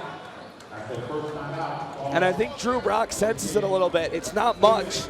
It's a 3-0 run on the last 3 possessions, but good pressure along the sideline. And right now, TechBoston's probably put together their 3 best possessions in a while, doing what they do best, forcing turnovers, getting to the basket, and taking advantage of the opponents not being able to produce offensively. You see Coach Drew Brock in his 7th season as the head coach of the OBryant Tigers. Last year, OBryant sort of almost unexpectedly got into the city championship. They were very young. Rivaldo was a freshman leading the Tigers to the city championship last season. They kind of snuck up on some people this year. Coming into the year, everybody knew OBryant had talent. Everybody knew that the Tigers were going to be one of the top teams in the state. And now they're at the point where they're sort of just kind of trying to meet those tough expectations. I mean, if they don't get to at least, you know, a round or 2 after this, I think a lot of people are almost going to be not disappointed, but unexpectedly looking at them saying, you know, why didn't you make it a little bit further? Well, OBryant last year was almost TechBoston this year. They had not a ton of seniors, but a lot of juniors. You look at this senior class that has been built for this run. Romario Ebanks, Emmanuel Exelholm, Kobe Smith, 3 starters. We've seen a lot of Uchenna Obokwe, and also Calvin Joku. Drew Hollins couldn't get that to go. Gets his own rebound, no good. That gets knocked out of bounds off of Tech Boston. He's 6'5", throwing in the air. He's not open. He's open every time. Drew Brock, a little bit frustrated with some of his players. Just throw the ball to Soares is the plan, and it'll work here. I don't know how he chased that down. As both players crash into our ace cameraman, Rich Rosenthal. Yeah, they're going to call the foul there on Pierre's back end, which is a good sign after he hobbled off. But somehow Soares was able to not only get that, but able to stay in bounds. And what I really like about Rivaldo is, despite the fact that he takes the best shot from everybody and always has to face the top defender, he's always smiling. He doesn't get too intense. Even though the physicality is there, he keeps his emotions controlled, because the goal of Shamar Moore and the goal of every other team's top defender is to get under his skin. And I personally have not seen it, despite the fact that I've probably seen 6 or 7 OBryant games the last 2 years. That's what's going on right now, too. Shamar Moore trying to grab Soares inside, try to get him a little frustrated. Now you got 2 Hollins on Soares, and Shamar Moore ties up Ebanks. We've seen a lot better effort over the past 2.5 minutes from Tech Boston. They're playing the defensive style that we expect to see. The intensity's there, and while they haven't been able to chip into this deficit a ton, this is more of the type of game we expected, where Tech Boston is taking it to OBryant in terms of physicality and defensive intensity. Soares working on Moore in the corner. Rivaldo gets it poked away, that time by Browder. And Moore loses it off the steal from Bowden, but he gets it. He loses it out of bounds, so that'll stay with the Tech Boston Bears. That's not what you want to see for OBryant. The isolation not needed. They have too many mismatches offensively. Just have to give the ball up. Soares does not have to do everything for this team. Another turnover for Tech Boston. It's been a killer today for them. Can't match turnovers in this game. Bears now in a full court press, as Ebanks brings it up for the Tigers. He gets fouled that time from Browder again, so that'll be. It's gonna be the 1-and-1 already. They actually called that on Shamar Moore. So the second personal foul for Moore. And as you mentioned, Seth, 17th foul for Tech Boston. So Tigers shooting 1-and-1 the rest of the way. Or shooting the bonus, rather, the rest of the way. Yeah, and this happens a lot to Tech Boston. They do foul because they do get called for those reaching, those ticky-tacks. That hasn't been the case today. That's just the 17th point for Ebanks, which sounds like a lot, but he had 16 in the first half. He's been quiet here in half number 2. Ebanks 2 for 2 from the free throw line. Lead back to 25. A little bit of a 3-0 run.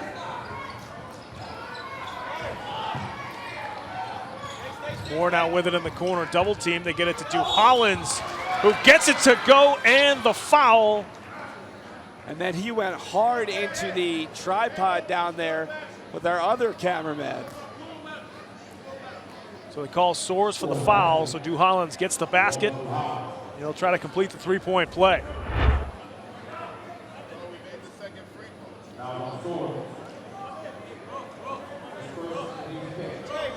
It's a guy who does not want his junior year to end.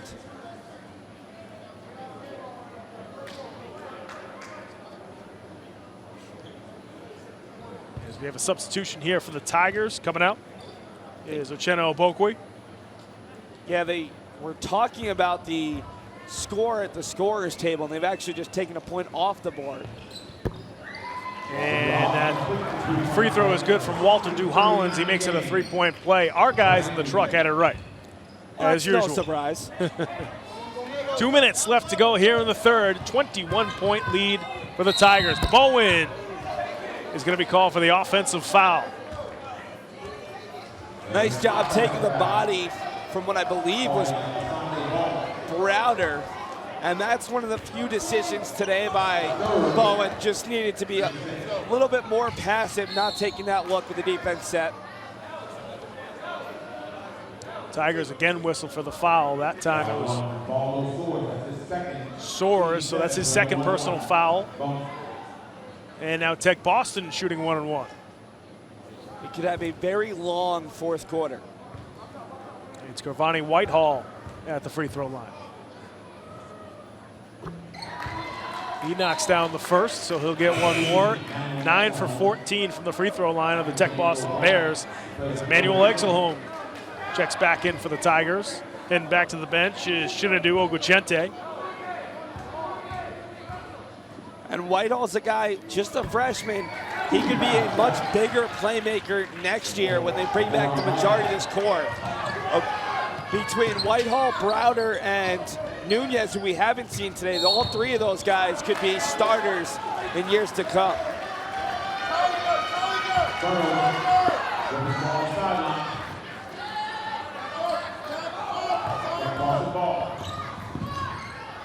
Browder inside, Shamar gets the basket and the foul. Pat, this was a 25-point game with about 5 minutes left. It's down to 17, could be 16. Still a huge mountain to climb, but this is what TechBoston does. When they get turnovers, they get confidence, they get more energy, and a nice finish there after the extra pass. Browder no good on the free throw, but Blake comes away with the loose ball. To Hollins off the jump stop. And that goes out of bounds, off. They're not sure. I thought it was off of the Bears. OBryant certainly seems to think it was. Yeah, I think they got it right. It looked like it was off of TechBoston. And it's going to go to OBryant. Coach Brock wants to talk about things, calls a timeout here with 1:31 left to go in the third. 17-point lead for the OBryant Tigers, and really delicate point in the game right now. This is where if TechBoston can continue what they're doing, create a couple more turnovers, get a couple more buckets, get it close, maybe within 10 before the end of the quarter, we could have something here. TechBoston is a team that never gives up. They certainly have that mantra throughout the season. Our sideline reporter, Channing Curtis, has got an update for us. Channing, what do you have? Despite their huge lead, OBryant is not letting themselves take their foot off the gas just yet. In this last timeout, I heard head coach Brock tell his team, no matter what, eliminate turnovers and take advantage of second chance points. I'm sure that's the same thing that he's telling them right now. Back to you guys. Thanks very much, Channing. Coach Brock knows, and I'm sure has seen TechBoston, you know, in the city semifinals and in other games. The way that they score points is they feast off of turnovers, and he knows that his Tigers have to take care of the ball if they want to hang on to this lead. TechBoston's gotten back into this game a little bit because of those turnovers that they forced. They've also done a nice job drawing some contact, going to the line. They've been more aggressive on the boards. They're just starting to win some of those 50-50 battles. They weren't winning in the first 2 quarters plus, and that's been a bit of a reason why they've gotten closer into this game. So Tigers come out of the timeout with the basketball. 1:30 left to go in the third quarter. Still a lot of time left. And almost another turnover, but Browder stepped out of bounds, so that'll stay with the Tigers. And this is the issue when you do have an 8th grader. Bowen picked up his dribble at a terrible spot. Caddy corner between the half-court line, the sideline, gave the defender a lot of room to creep in on him and try to strip the ball away. OBryant needs to feed the ball to Soares. And they do just that. And they do count the basket and the foul. So Rivaldo Soares. And if we get a look at that replay, you're going to see Tycliffe Blake for about the 3rd or 4th time in this quarter get another knock. This time he got an elbow to the nose. And there's no chance he's coming out, but he's having a rough quarter. Rivaldo Soares now with 18 points, looking to complete the 3-point play. But Pat, it's the old winning recipe. When things go poorly, get the ball to your best player. And in that case, it's a really easy bucket for Soares. Browder gets the floater to go. No one told Shamar Browder that this game's over because he continues to attack the basket. He's gotten a couple good looks late here in the third quarter. Exelholm wide open, but he's unable to hit the bunny. And that'll go back to Tech Boston. It's a great job by Tycliffe Blake. It's a 3-on-1. They had two options on the wings. Instead, went hard to the basket. He doesn't give up the contact, alters the shot a little bit, and the ball goes out of bounds off OBryant. Shamar Moore, corner three, short with that one. Exelholm with the rebound. Emmanuel now trapped underneath the basket. And that's going to stay with the Tigers. They got 4 seconds to get the ball over half court. Yeah, that's the length of Walter Duhallens, making it really difficult on Exelholm to find an outlet pass. And Bowen does get it over in time. DeSante straight to the goal. High off the glass, DeSante Bowen. How is this kid only in 8th grade? That is a phenomenal job of getting to the basket and a strong finish through contact. Walter Duhallens no good on the putback. Second rebound, he gets fouled. He'll get 2 free throws here late in the third.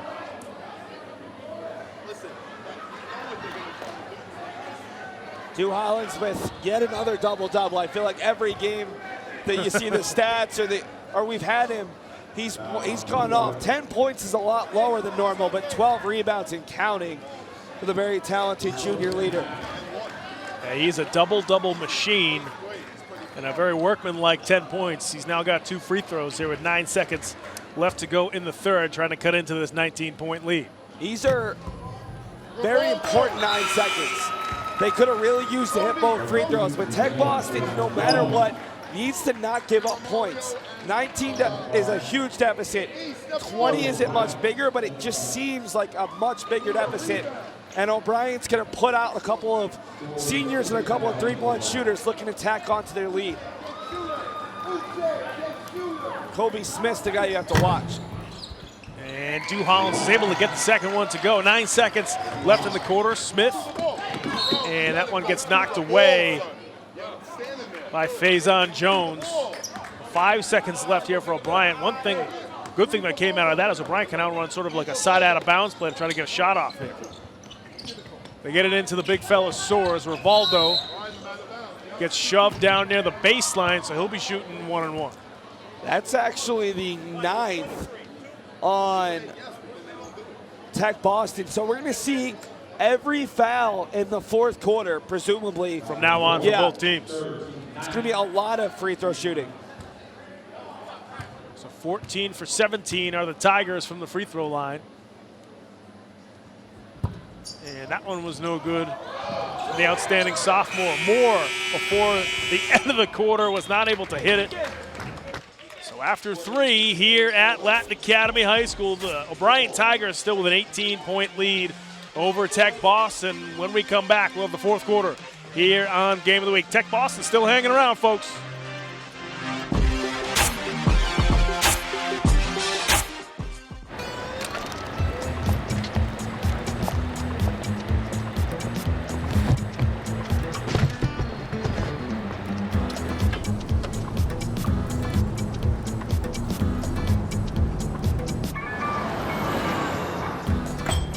It's a short ride from your neighborhood to your naturehood. To find a neighborhood park or green space near you, visit discovertheforest.org.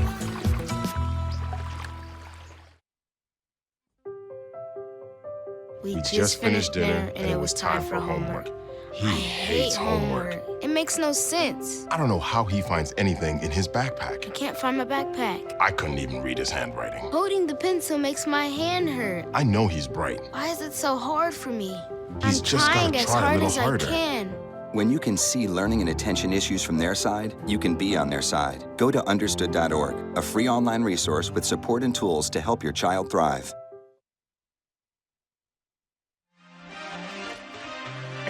Welcome back to Latin Academy High School in Dorchester for Game of the Week. We got the boys South Division II quarterfinals as the OBryant Tigers lead the Tech Boston Bears 64-46. We're just about ready to start the fourth quarter here on Game of the Week.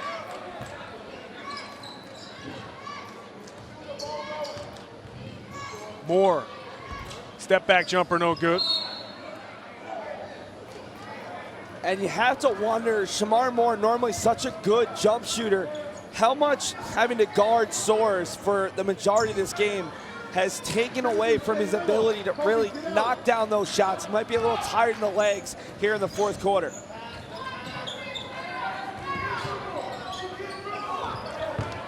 And a bad turnover that time for the Tigers. Moore.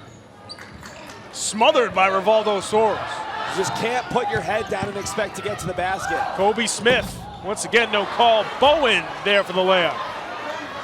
They are really letting these guys play. Yeah, really might not even be enough to stretch that one. There were 2 fouls on that play, neither was called. Exelholm dribbling through traffic, gets it out to Bowen for 3 off the back rim. To Hollins out on the break, and he's gonna have 2 free throws. Going back to that last play, I don't think I've ever seen a player before leapfrog an opponent, land on him a little bit, and not get called for a foul. That might be a first. Not that I think these referees are doing a bad job. They've been consistent. They're just consistently letting more physicality go than we're used to seeing. You know, you wonder if because both these teams swipe at the basketball a lot, because there's often a lot of contact with amongst the games that these two teams play, the refs know if they call every foul, we'd be shooting free. We'd be in the double bonus all half. I mean, we're already in the double bonus it'd be to worse? start the fourth, but yes, it could be much worse. We would have been in double bonus with 6 minutes left to go in the third. But at the same point, Pat, if you establish that you're going to call a lot of physicality early, then they have to rein it in. This game, they established we're not going to call. We're going to let a lot go, and that's seen a little bit more go. Fortunately, there have been no injuries. Nobody's gotten overly aggressive. We see a tie-up, and it's going to be OBryant's ball. They'll retain possession.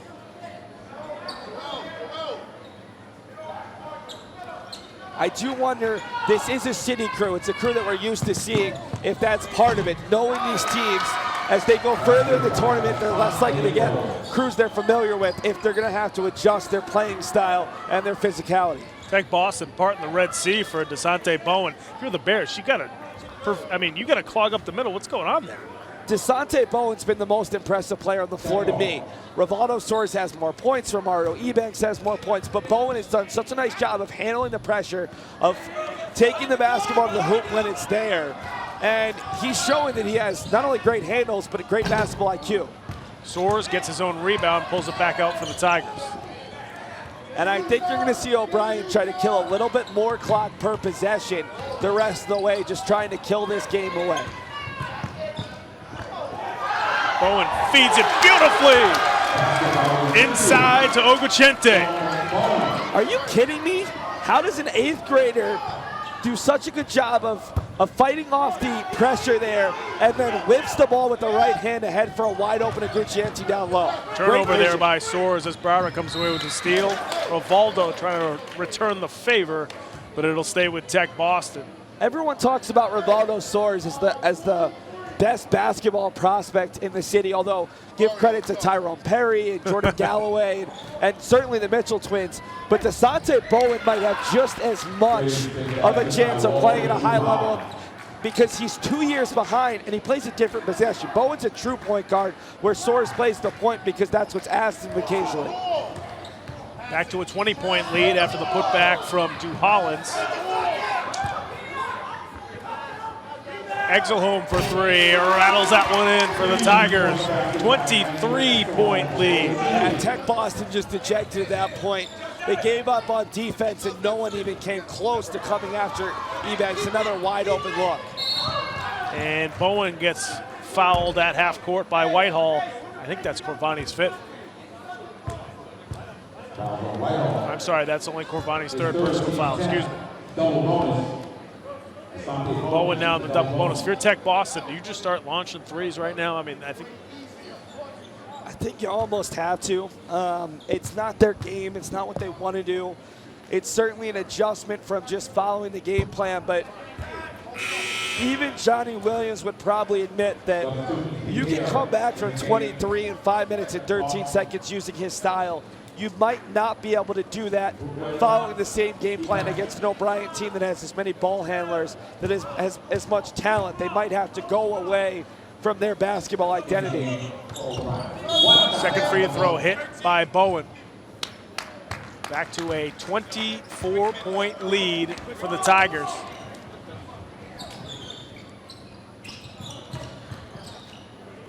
Blake over to Moore. Shamar short with the three. It's the problem. That's the guy you want shooting threes, and he's gone ice cold. Stu Hollins gets that one to go.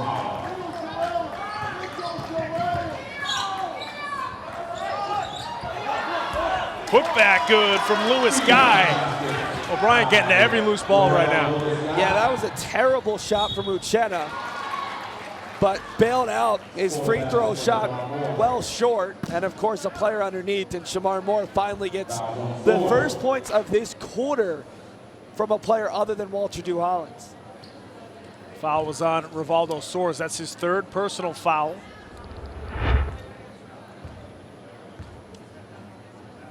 As there you see Moore getting the free throw.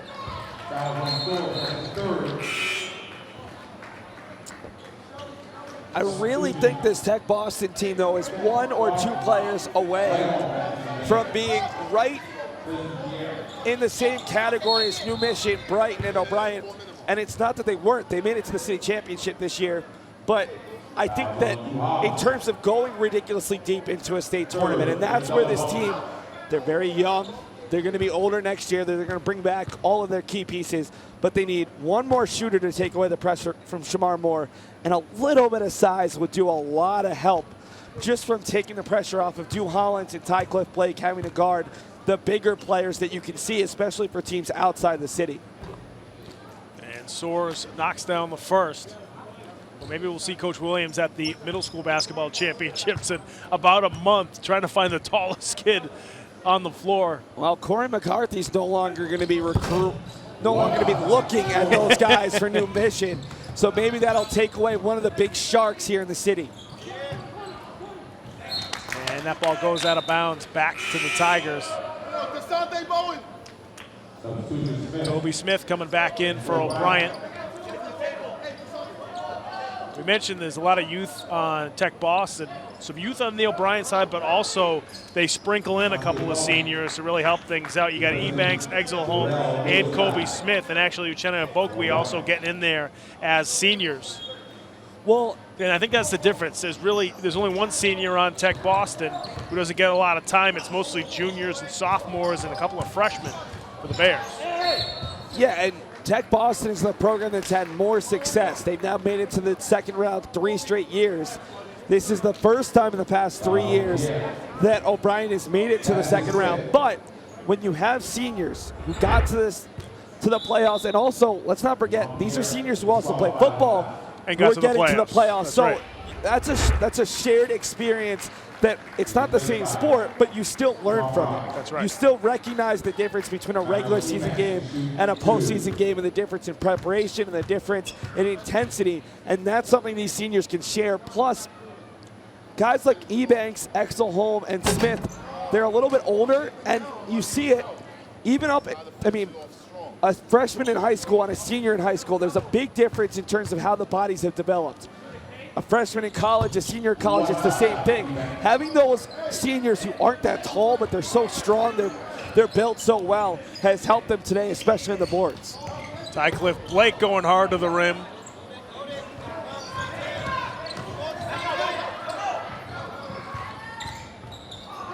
Ebanks wide open down the other end of the floor.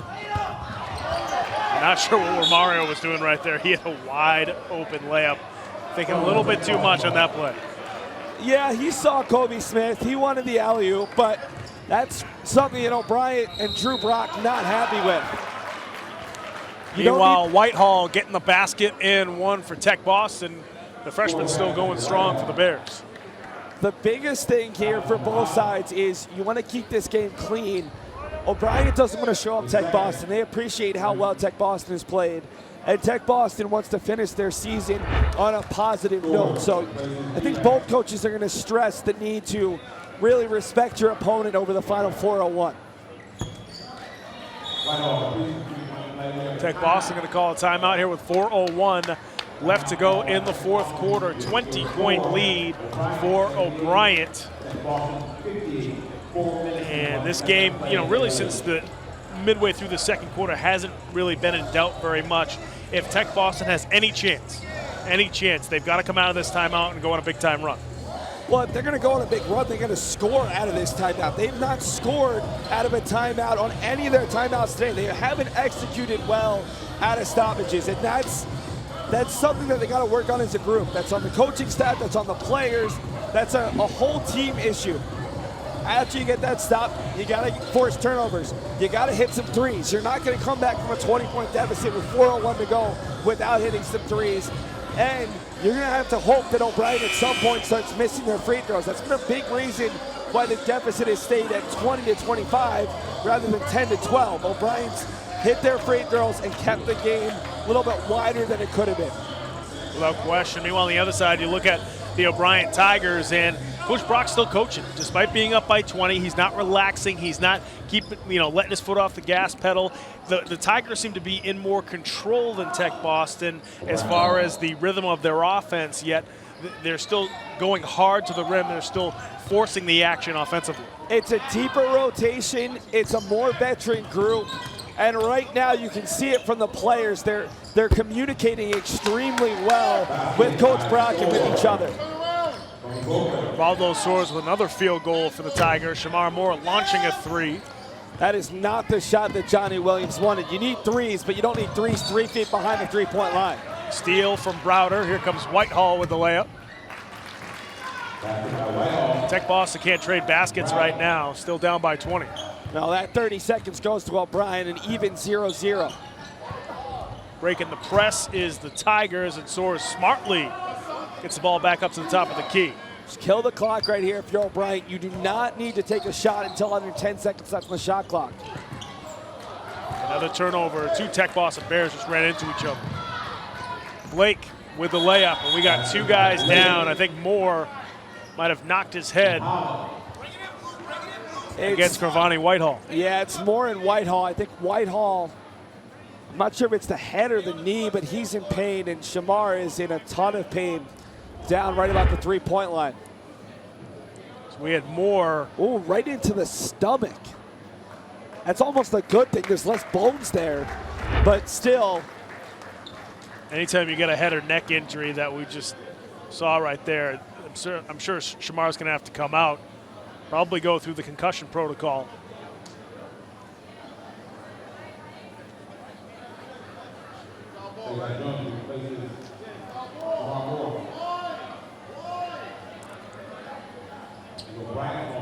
So Bryant will have the basketball after the injury timeout. 3 minutes left to go here in the fourth.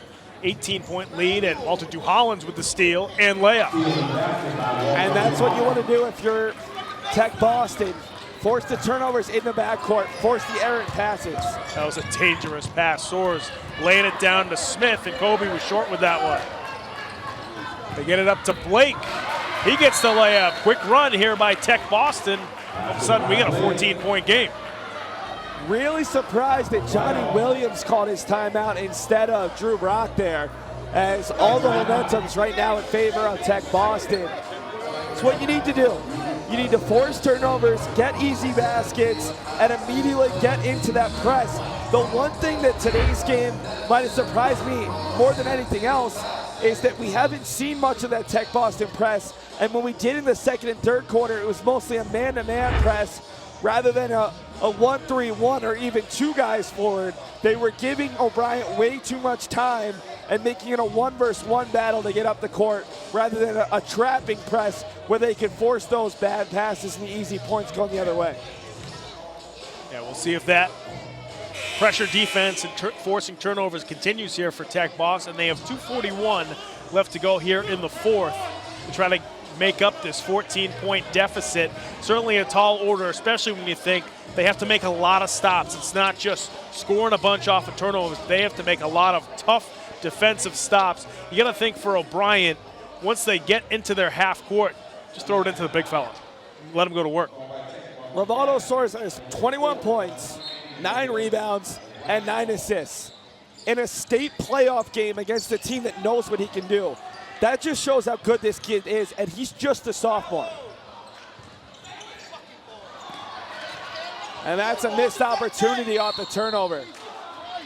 TechBoston is all over OBryant right now. They had some misfortune there. They got the turnover in the backcourt, but then Dew Hollins was unable to convert underneath. Corbani Whitehall picks up foul number 4, trying to get the steal there.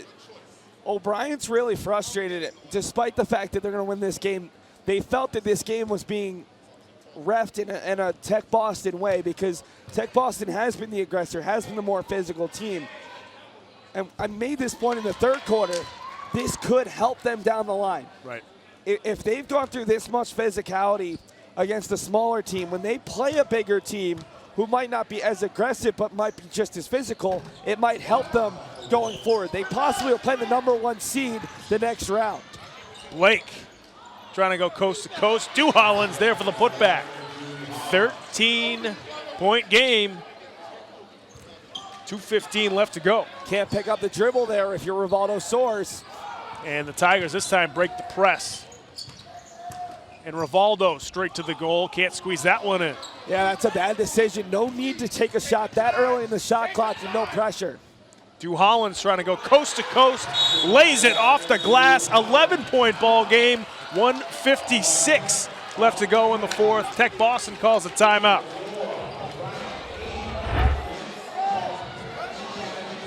Walter Dew Hollins up to 22 points and 18 rebounds, and that play just shows how much potential he has.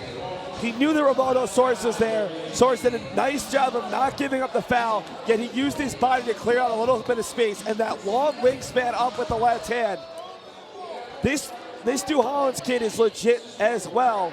And right now, Johnny Williams is taking these timeouts as much to calm his team down, to keep them focused on what they need to do, and get them a little bit of relaxation. They're going with such a smaller bench that those guys are feeling fatigued much more than the OBryant team. Yeah, the Tigers have gone about 9, even 10 deep here tonight. Meanwhile, for TechBoston, maybe 7 deep, and the 7th player hasn't played quite as much. We haven't seen Javon Pierre very much here in the second half at all. He's normally a starter for this team. They've basically been going with this unit the whole time, so these guys got to get a breather here and there, you got to think. Yeah, Alan Nunez, a guy who we expected to see today. That's right, we haven't seen him barely at all. Yeah, so it does put a lot of pressure on these guys, and this is a huge inbound. 1:56 to go, 11-point game. If TechBoston can get another stop and it's all of a sudden a single-digit game, then you really know that OBryant's going to look up and start to get a little bit scared. Remember, this game was a 25-plus point game for much of the second half. Bowen to Smith from the corner, an unneeded 3. Big-time rebound from Soares. Lays it up and in on the reverse. Back down the other end, it's Browder. Can't squeeze that one home. Kobe Smith chasing after the loose ball. It goes out of bounds, and it's off of OBryant, so TechBoston will hang on here with 1:30 left to go.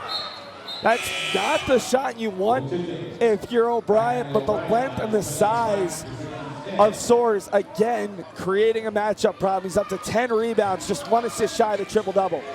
Moore off the back iron. He hasn't been able to hit anything from deep. Dew Hollins going baseline. And Soares comes away with it for the Tigers. And Aboku going to slow it up now for OBryant.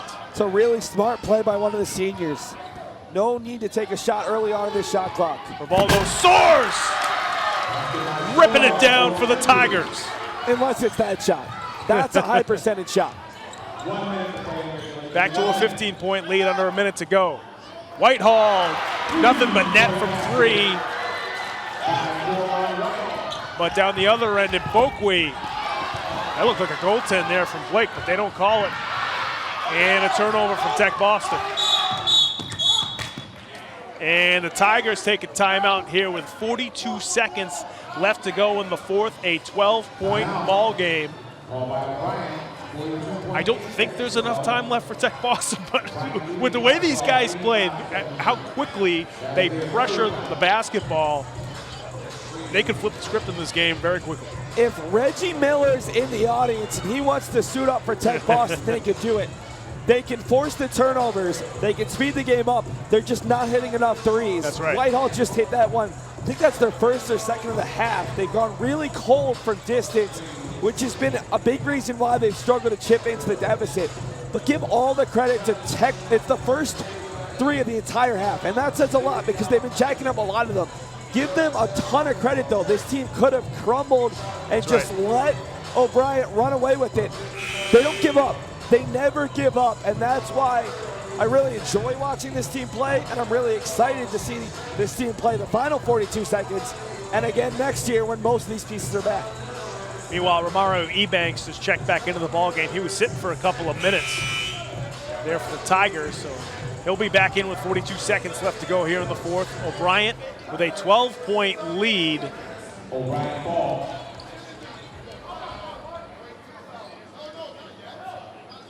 Really never seen a game where a team up by 12 has been so nervous about trying to hang on to it.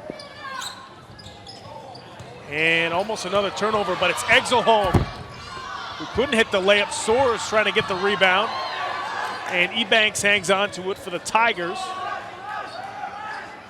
That's another play where Soares doesn't get credit for the rebound, but he forced the play to extend. TechBoston was already running down the floor the other way.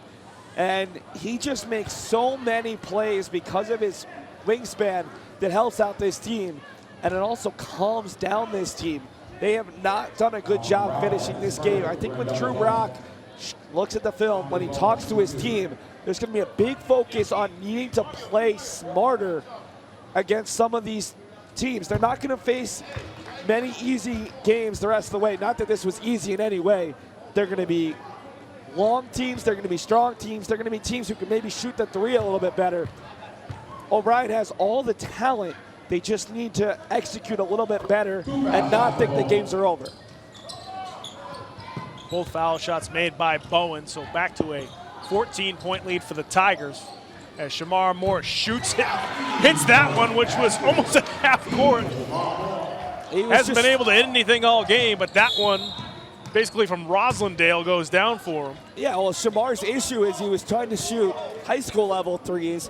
He needed to go past the NBA three and find the Globetrotter 4-point spot. That's right.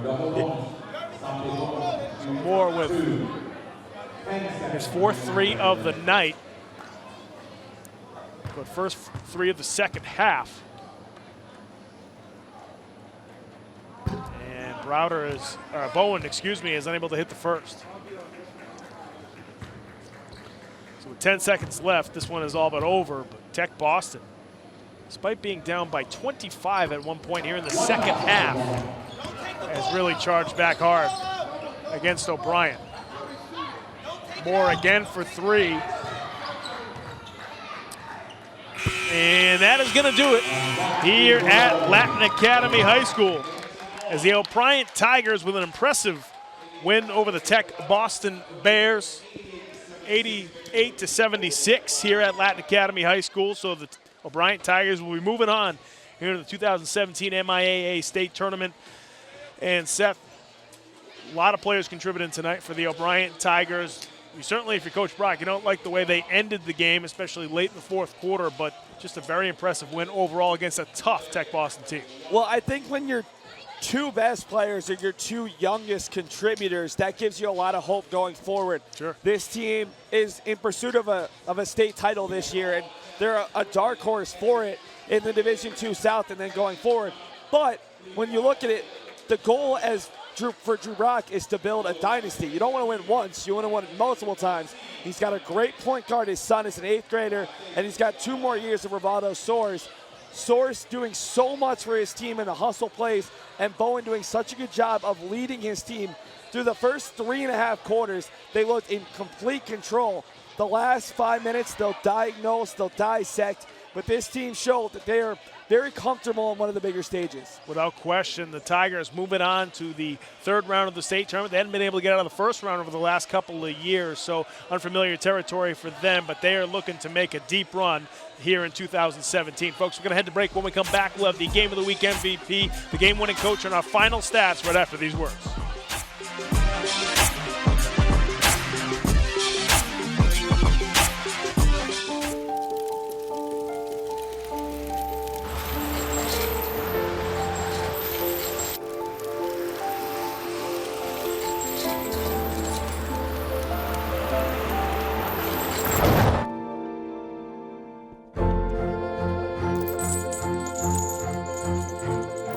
you know dragging chains can spark a wildfire? Only you can prevent wildfires. We cannot be bystanders. We can stop to make sure someone is okay. We can warn someone when their drink isn't safe. And disrupt the situation. We can. Get someone a cab. Or walk them home safely. We can make campuses safer for our friends.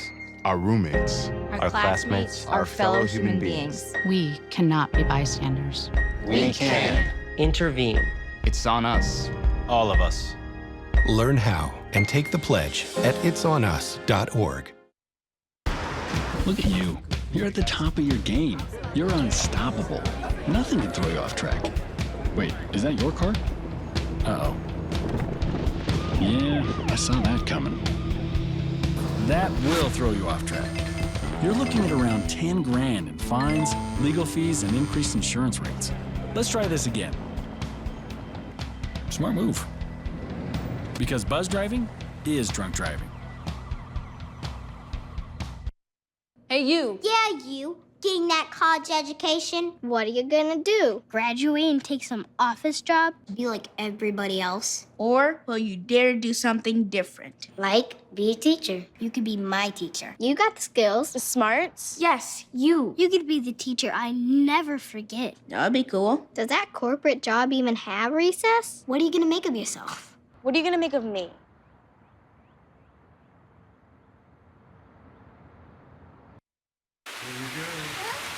Here we go.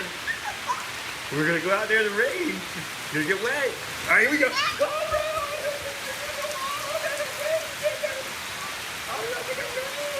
Okay, quick.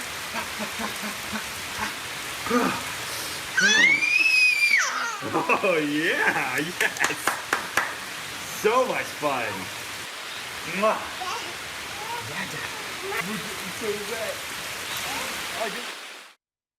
With the groove, show move, keep it smooth as I bust the move. Where you step it swiftly, with me keep up. If not, just stop, pop a squat, put your feet up. Read up, pay attention, listen to the melody. Remember what you heard, got my words to the spell of me. Top notch, got them all jumping like hopscotch. A jumping rope like double dutch in the air. Show me what you got, keep it hot like the heater. You thinking you a treat, cause you're sweet, but I'm sweeter. Leader of the pack, cause they all stay behind me. I'm old school, you don't skip tracks, you rewind me. Find me, working on my craft. When I was 6, my days were spent playing basketball. When I was 6, my dream was to make it to the NBA. When I was 6, my mom had a stroke. I'm Paul George, and I want you to spot a stroke fast. F, face drooping. A, arm weakness. S, speech difficulty. T, time to call 911. Protect the ones you love. Spot a stroke fast. When I was in foster care, I never knew when I would have to move. So I always had my suitcase ready to go. Then one day, I was adopted. My new parents opened their hearts and home to me. My parents cook my favorite breakfast for me every morning. My parents take me on trips I never thought I would go on. They gave me a home and an even better reason to use that suitcase. My parents aren't perfect, but they're perfect for me. Welcome back to Latin Academy High School in Dorchester at the conclusion of game of the week as the OBryant Tigers took down the TechBoston Bears 88-76 in the Boys South Division II quarterfinals. And a lot of guys you can pick for MVP tonight. A lot of good contributions from Mario Ebanks. He had 19. You had Bowen, who had a really nice game. The 8th grader stepping up here in the state tournament. But the guy that we've been talking about all season for the OBryant Tigers has been Rivaldo Soares. He's our MVP tonight. Fantastic game for him. He had 25 points, double-digit rebounds, 11 rebounds, 9 assists. Phenomenal game for him. He is with our sideline reporter, Channing Curtis, along with the game-winning coach, Drew Brock. So, Channing, take it away. Thanks, guys. Now I'm joined here by our player of the game, Rivaldo Soares. He had an amazing game, 25 points, 11 rebounds, and 9 assists. Huge game for you now. It was a really physical game, too, so how did you keep your cool when they were putting so much pressure on you? You know, out there, I'm just playing basketball. It doesn't matter who's guarding me, how physical they are. It's about staying cool and making sure that I can help my team. Because if I'm off the court, I'm not helping my team on the bench. Now, I noticed that something during one of the timeouts that you were one of the main people talking to your team, telling them to keep their calm and keep their heads on their shoulders. Is that, or do you have one of the leadership roles on the team, do you feel? I think I do. I just try to keep everyone cool, calm, and collected during the game. You know, we don't want to get too rowdy and antsy out on the court. Now, you had some monster plays throughout the game. What goes through your head when you're about to make one of those huge dunks like you did several times tonight? I'm used to it. It just comes. If the play is there, I'll try to make the play happen. If it's not for me, it's for my teammates. All right, thank you so much. Once again, great game. Thank you. All right, now, Coach, I talked to you once during halftime. I'm going to talk to you again here. I know you're joined by your son again. It's his 5th birthday, so we have to get him in here. So what do you think was the key to your win tonight? The key to our win was keeping our composure. You know, we went up big early, and Dorchester, they put a lot of pressure, and they made it a game. And, you know, my guys, we had all 4 of our timeouts left, so we were able to keep it. We were able to get someone to go middle and also keep someone deep in the drifts to stretch the defense. Now, I know last season your tournament run was cut a little bit short with a loss to Dartmouth. Going now this season, what do you think is one of the main differences between last season's squad and this year's team? Well, you know, I got 4 out of my 5 starters returning, and you know, it says reckless abandon on the back of our dry fits, but playoff time, the motto's been our time. I think this is our time. I have a senior-laden group. Rivaldo's only a sophomore, but he's been starting on varsity since 8th grade. I think that this is our time to make it to the promised land. And, you know, I've been telling my guys to just play with a chip on their shoulder. You have to go out there and want it more than the other team. And I think our talent will take over. All right, thank you so much, Coach. Congratulations on the win again. Thank you. All right, back to you guys. Thanks very much, Channing. Coach Brock and Rivaldo Soares certainly have their sights set a lot further than this game, as you can tell from that interview. But certainly a lot of things that I think Coach Brock can take away from this game where he can say we did this really well. But a lot of coaches like when you have a nice win, but you can have some things you can get on your guys about to keep them motivated, to keep them sort of at bay, not flying too high, sky high. Well, and that's going to start with their late game execution. They need to be a little bit smarter when it comes to the shot clock. You don't need to take a shot with 20 seconds left when you're up by 15 with 2 minutes to go. They need to be a little bit smarter with their passes. As Rivaldo Soares goes, this team goes. He does need help with secondary scoring. The team needs to rebound well. They need to hit their threes. But Soares is such a safety net for this side. When they were trying to break that full court press late in the game, they just went to Soares. He caught the ball in the front court or in the back court. They threw it, gave it up, threw it right to him in the front court. His size in this game was enough. They might need a little bit more production across the board late in the game when they're playing a team that actually has someone who's as big as him. I'm not sure if you're going to find someone as big and as athletic in the MIAA, but there certainly could be someone out there who could do a better job of handling him than TechBoston did today. Shamar Moore worked and did his best, but he's just such a difficult cover for anybody in the entire city. Certainly a tough cover for Shamar Moore, despite the valiant effort that he had here tonight. He's a very good defensive player, and Rivaldo still gave him fits. That just tells you what kind of player that Rivaldo is and will be down the line. You're looking at OBryant. They faced the winner of Scituate and Falmouth. Later on, I think Falmouth and Scituate are playing tomorrow, so they'll play the winner of that game to try to advance. They'll be in the semifinals of this bracket, and then if they win that game, they go to the sectional finals, and on and on and on it goes here in the state tournament. Meanwhile, for TechBoston, you have a lot of young guys on that team, a lot of juniors, sophomores, and some freshmen. So despite the feelings that TechBoston has right now, they probably don't want to hear this right now, but these guys are going to be right back here next year without question. Johnny Williams has led this team to the second round in 3 consecutive years. Next year should be the year for this team. They have a big junior core that will all be back. They lose one senior who we did not see tonight. And then their other top players are freshmen and sophomores. This team has so much talent. It all starts with Walter New Hollands, but they have a couple of very good freshman point guards.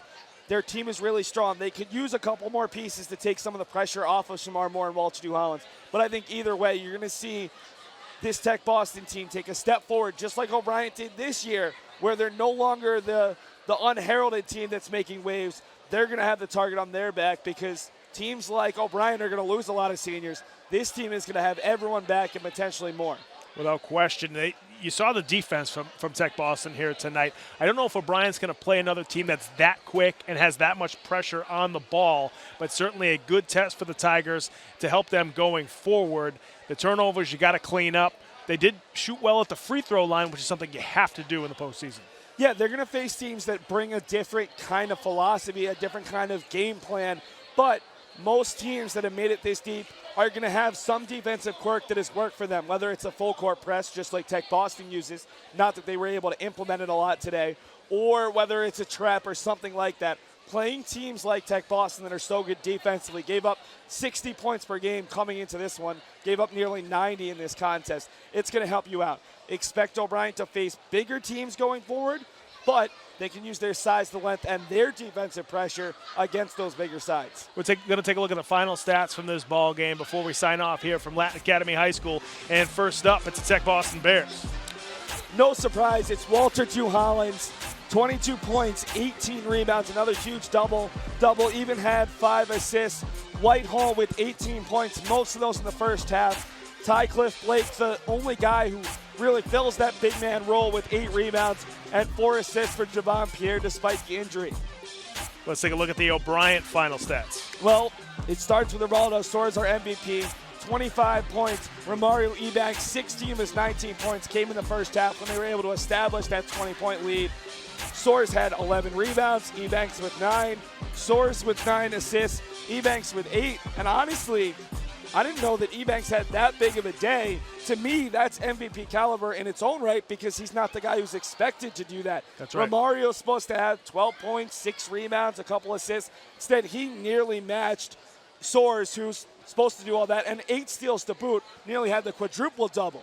Yeah, you could have had the 8th grader Desante Bowen in a lot of those categories, too, if he had just a little bit more room. He had a phenomenal game as well, just an 8th grader here in the state tournament. Folks, it's been a lot of fun here at Latin Academy High School in Dorchester. If you want to watch this game again, you can go to our website, www.cityofboston.gov/game of the week. All the games from this season are up there. You can follow us on Facebook, search for Game of the Week on Facebook here in Boston. A lot of good stuff up there, videos, pictures, updates on which games we're going to be covering here in the state tournament. Finally, you can also follow us on Twitter at Boston City TV. If you want to tweet at us, use the hashtag BostonGOW. A lot of state tournament games going on over the weekend. We're hoping to cover as many as possible as the tournament unfolds. Make sure you pay attention to what we're doing, folks. This has been a lot of fun so far, and it'll be a lot of fun as the tournament rolls on. For right now, we're going to say so long from Latin Academy High School here in Dorchester. We'll see you next time here on Game of the Week. Take care, everybody.